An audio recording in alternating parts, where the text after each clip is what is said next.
అనుదిన నిత్యజీవపు మాటలు. దేవుని నామానికి మహిమ కలుగునుగాక. దేవుని వాక్యాన్ని చదువుకుందాము. అబ్రహాము బహుకాలము గడిచిన వృద్ధుడై ఉండెను. అన్ని విషయములలోనూ యెహోవా అబ్రహామును ఆశీర్వదించెను. ఆదికాండము 24వ అధ్యాయము 1వ వచనం.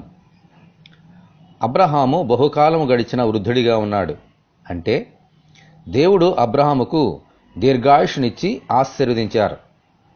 అంత మాత్రమే కాదు, అన్ని విషయములలోనూ ఆశీర్వదించారు. అనగా పశువులను, వెండిని, బంగారమును, సేవకులను, దాసులనిచ్చి శరీర సంబంధముగా ఎంతో ఆశీర్వదించారు.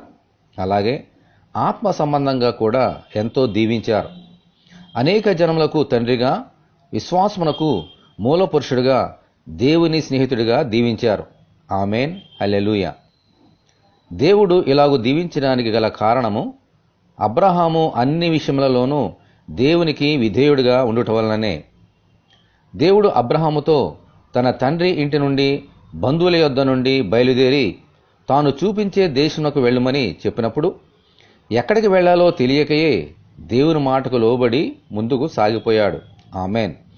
మనము కూడా అన్ని విషయములలో దేవునికి లోబడితే దేవుడు మనలను కూడా అన్ని విషయములలోనూ ఆశీర్వదిస్తారు. ప్రభువా, మీ ఆజ్ఞలన్నిటికీ లోబడి మీ చేత ఆశీర్వదింపబడినట్లు అనుగ్రహించమని ప్రభువైన యేసుక్రీస్తు ద్వారా మనమందరము దేవుని ప్రార్థన చేసుకుందాము. ప్రభువా, అబ్రహాముని అనగా మీ స్నేహితుడిని ఎంతగానో దీవించారు, ఆశీర్వదించారు. శరీర సంబంధంగాను ఆత్మ సంబంధంగాను వర్ధిల్ల చేసి అనేక జన్మలకు తండ్రిగా చేశారు. దానికి గల కారణము అతని విధేయత.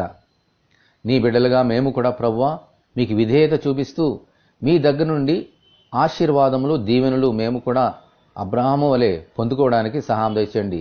ప్రతి విషయంలోనూ నీ ఆజ్ఞలను మేరక నీ ఆజ్ఞానుసారంగా జీవించినట్లుగా కృప చూపించి దీవించండి. అలాగే ఈ వాక్యం వింటున్న బిడ్డలందరినీ దీవించమని యేసు అతి పరిశుద్ధమైన నామములో ప్రార్థన చేయుచున్నాము తండ్రి. ఆమేన్. ప్రభువైన యేసుక్రీస్తు కృప మనకు తోడే ఉండి నడిపించునుగాక. ఆమేన్. పరిశుద్ధ దేవుని మందిరం.